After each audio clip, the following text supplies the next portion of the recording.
Tras la OTAN, la Unión Europea. Bueno, a ver, Intonauta nos dice, luego de la desintegración de la OTAN vendrá la disolución de la Unión Europea. Bueno, vamos a ver.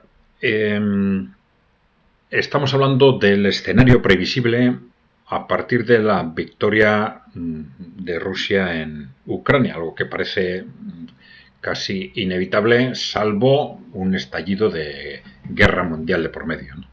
Bien, entonces, en ese contexto sí parece claro que la victoria de Rusia en Ucrania está muy directamente ligada a la desaparición de la OTAN.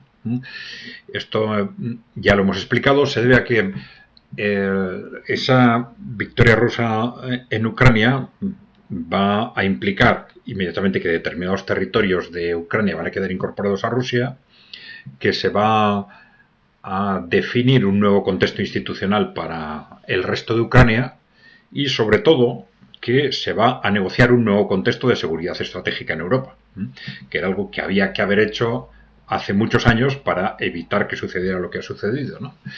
Y que Rusia venía reclamando desde hace mucho tiempo, ¿no?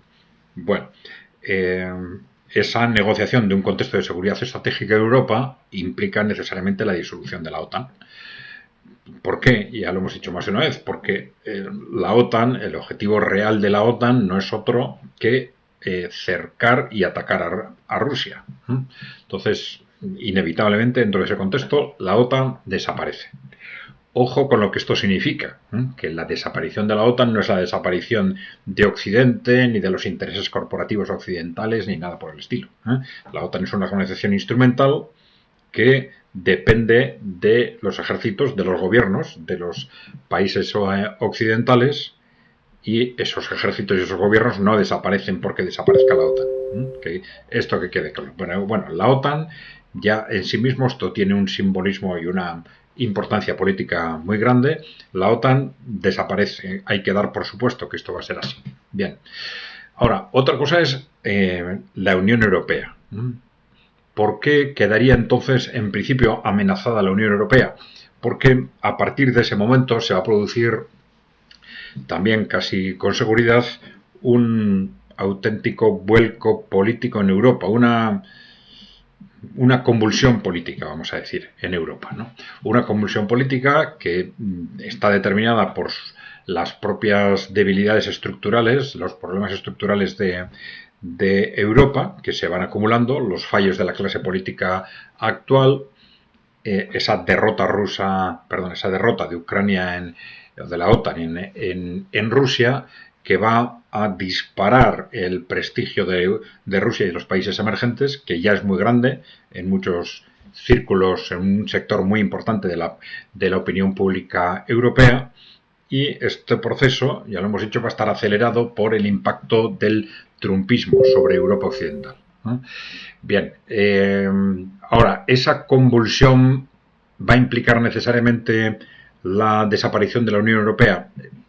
Puede ser que esto sea así, pero depende de cuál sea el desenlace de esa convulsión.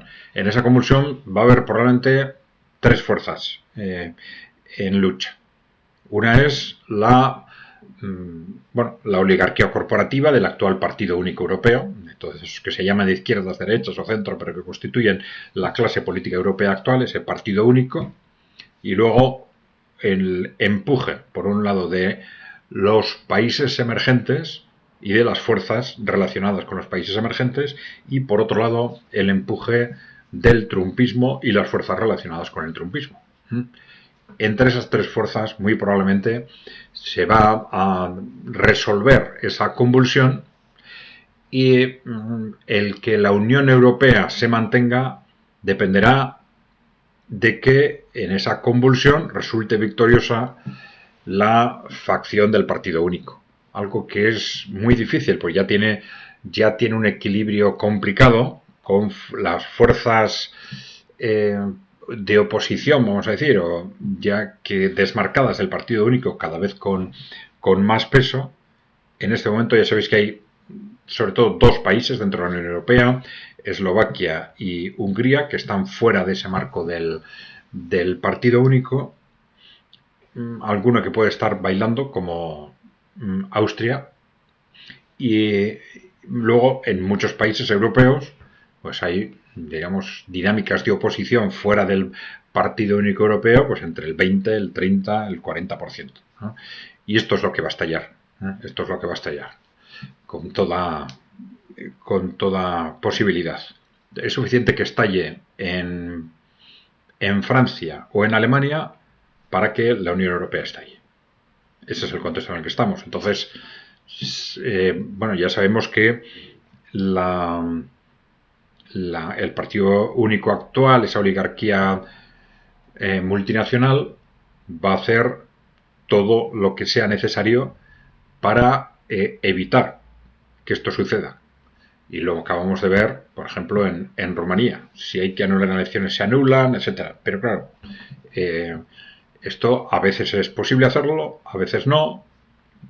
Hay que pensar en cuáles son las repercusiones inmediatas, si lo que se gana es más de lo que se pierde, entonces no siempre les va a ser posible, ¿no? Bueno, pero esto es lo que está en juego.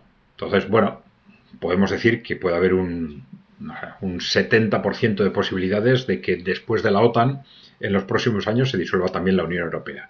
Pero ya nos han anticipado cuál va a ser su estrategia. Aguantar, de ser posible, 4 años, 4 o 5 años, hasta ver si el trumpismo pierde las siguientes elecciones en Estados Unidos, la oligarquía corporativa de las grandes multinacionales recupera el poder en Estados Unidos y esto ya estabiliza su situación en Europa Occidental, ¿no? Pero bueno, durante estos 4 años va a ser, digamos, probablemente el desenlace de esta batalla política que se va a abrir, ya digo, a partir del 2025 con la victoria rusa en Ucrania. Bien, ya sabéis, por favor, acordaros de darle a la tecla de suscribirse si no estáis suscritos y dejarnos preguntas y comentarios. Gracias por seguirnos.